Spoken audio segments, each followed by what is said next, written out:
Hey visibility hackers, in this video I'm going to share with you why I became a coach. So hopefully those of you who are sitting on the fence considering this incredible career path will maybe hop onto our side. When I look back at my decision to enter into the career of becoming a coach, I realize it's a lot because of the incredible coaches and mentors and teachers that I had along the way in my own journey. And I wanted to have that same responsibility at helping other people achieve incredible results that they never thought possible, just like I had done in my own life. And well, that's why I became a coach. Over the course of my career, I've had the opportunity to work with people who I'd never be in the same room as otherwise. I've been able to coach people through really difficult times in their lives, and most importantly, in my opinion, I've helped coach people through those challenges and help them achieve better results. Like, not just they did it faster or they did it with a little bit more pizzazz. No. I mean, I've helped people create solutions that never would have existed if they hadn't have worked through my processes. And that is so incredibly fulfilling.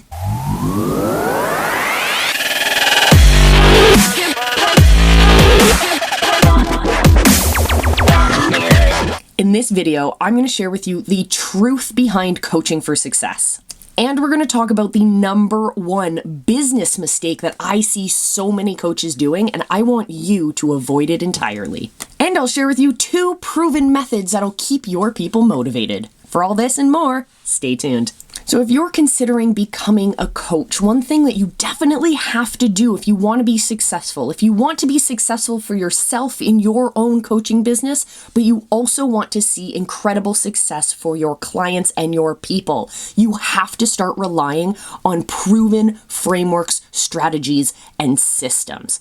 So I like to tell you guys who are on the fence, who are just considering this incredible career, to look for systems and structures and frameworks and programs that have worked for you in the past. You've had that experience in seeing how powerful those tools are.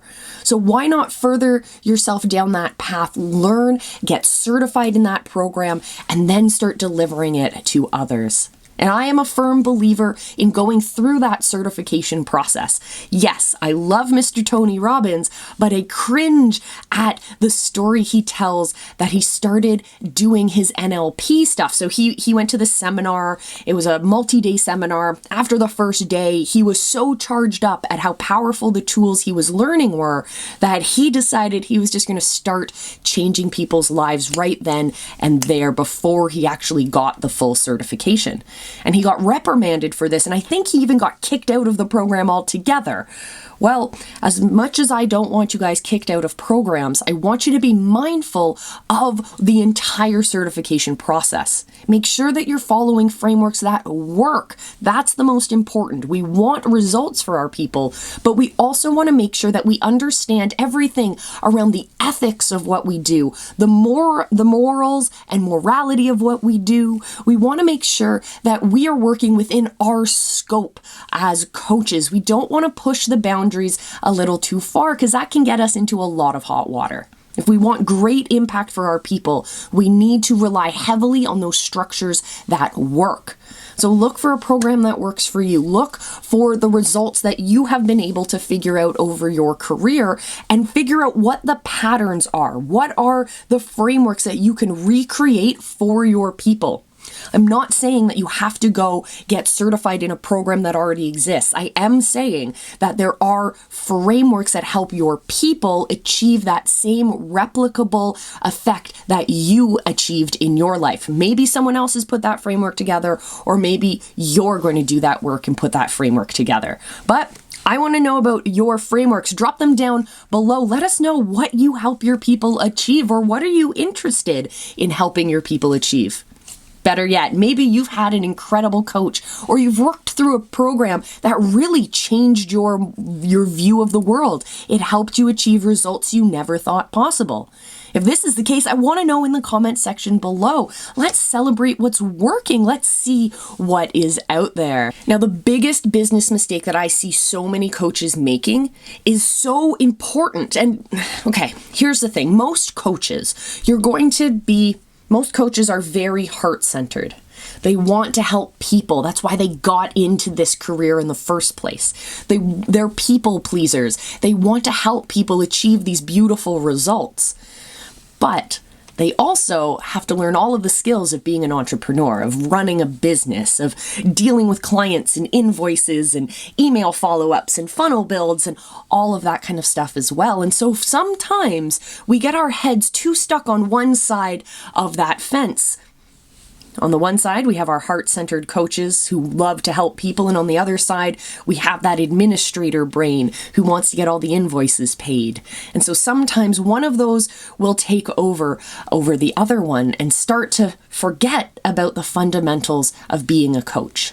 And the absolute number one fundamental, if you're going to forget everything you hear in this video, I want you to remember this one thing. Your job is to listen and look for solutions.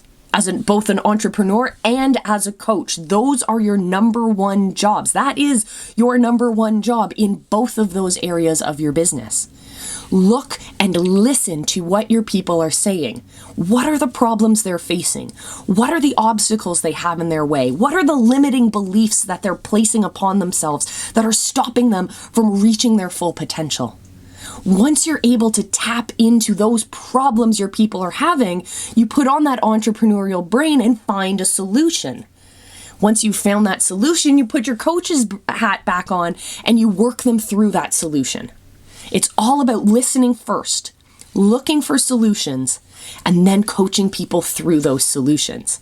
And yeah, while you're coaching someone through those solutions, you're going to realize that you also have to be listening for more problems, obstacles, limiting beliefs, roadblocks, etc. And then again, looking for solutions for those problems and coaching them through that. It's a continuous cycle, and it's a beautiful cycle to be in, especially when you're a coach, especially when you have the ability to help people through those roadblocks, work them through those limiting beliefs, get them over and through those challenges so you can help celebrate their incredible results that they're achieving. And I want you guys, while you're at it, to hit that subscribe button, join us for the journey, because every week we got new videos coming straight your way about influence building, authority building, and I know the most important to most of you guys is income building online. So join us for that journey. Now, this part of the video is for new coaches and old coaches alike. These are two proven strategies that you can use that'll keep your people motivated.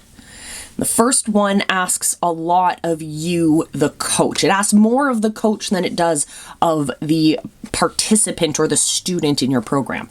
What you need to do is be flexible, be adaptable, be open for change.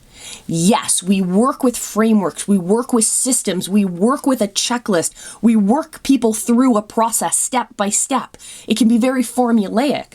But at the same time, we recognize that our students are people with their own lives and their own challenges, and that nobody is a cookie cutter replica of the client we just had.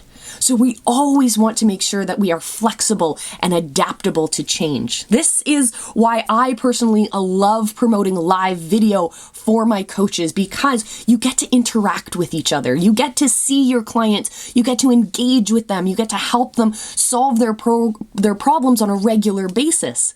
And when you've tuned your ears, like we previously talked about, to listening for those problems, you'll start to find those in every interaction you have with your people. And when you go into that cycle, that listening, solving, and coaching cycle, you also have the ability to continuously change things, adjust things, flex things, make a system that works for all of your clients because it's adaptable to the way that they are. And I love this. I come from an educational background, an adult learning background, so I love to think about how our coaching programs are designed. And a lot of coaching programs, on one hand, will be designed to be right here, right now, in the moment, like a challenge where everyone joins the same group at the same time, gets the same messages at the same time, and everyone goes through that process together like a cohort. Fabulous, really impactful. But from a business perspective, that now, most of the time, is over. All of the energy you've put into it has been put out, and now you have to start from scratch. You have to continue that cycle of launch, right? And that can be absolutely exhausting. So from the educational perspective, I asked myself, what can we do to make this better? On the other hand, we have these synchronous learning opportunities where everyone's coming into the same challenge. On the other hand, we also have asynchronous learning or evergreen content that has no leader. And in a lot of these cases, it's great because it generates revenue for you on a regular basis without you having to do much work for it because you've already put the work in. But what's lacking from the customer side is that connection to a community, that connection to you, the attractive character. It tends to devalue that product because you're lacking so much connection. And that's what's going to help people move forward in a beautiful way in your programs. So how then can we combine those two of them? And I think this is so important when you're looking at flexibility. I just went through a program that started out being live. Everyone was supposed to be showing up twice a week to these calls, and we were going to progress together. But soon after this program was launched, the course creator realized that that wasn't going to work. The pacing was different for everyone. And so instead, what she created was a do-it-yourself kind of guide where we can work through the program at our own pace. There are milestones throughout, and we can check in and say, okay, this is where I am in the program. This is where I'm stuck. Now those twice a week Zoom calls are there to really help people expedite through their roadblocks. Beautiful. Seeing people progress through that program now is like they've been poured jet fuel on, like they've had jet fuel poured on them. They are working through so much faster. It's beautiful. Now, that's all about flexibility. The other proven strategy to keep your people motivated, I kind of just touched on, and that's having milestones and celebrations. Celebrating the wins of the people in your program is so important, not only to help them realize that the baby steps they are taking, that consistency and determination that they are putting into the work of your program is actually paying off. It feels a lot like when I used to be a long distance hiker, and I would hike like 50 kilometers in a day, every day for 5 days in a row kind of thing. And it was very, very difficult physically on your body. But let's just look at one day. At the end of the day, you've hiked 50 kilometers. That feels really incredible. That's a long distance. Your body hurts, but it's great because you're like, yeah, 50 kilometers. That's cool. But throughout that process, every 5 or 10 kilometers through the day, I would take a break and celebrate how far I had come. Because every single step is a challenge. Every single curve that you turn on, every time you have to be adaptable or flexible or slow down your pace or speed up your pace or take a break that you hadn't have planned for. Every step is important. So when you're building your coaching programs and when you're working through these with your people, make sure that you have milestones and badges and celebrations and things like that that'll keep them motivated. We know this works. If we look at the gaming industry, if we look at how engaged people are as they're collecting things as meaningless as a single coin in Mario, for example, there are people who will go back, play the entire game just so that they can make sure that they have collected every single possible coin and star and flower and everything, right? So build that into your programs and you'll get the addiction centers of people's brains firing up to the point that they want to keep coming back, no matter how challenging the roadblocks come in their experience with your program. The more you have things to celebrate, then they are going to keep coming back for more. I love it. So these are some of the strategies we talk about in visibility hacking. And if you want more, click the link down below and join us for the visibility hacking secrets training. In there is a private video vault full of all of the strategies we use in the visibility hacking movement to help level up our influence, our authority, and our income online. It works for us, it works for our clients, and it's going to work for you. So check those out. And in the meantime, check out these videos because the algorithm says you might like them.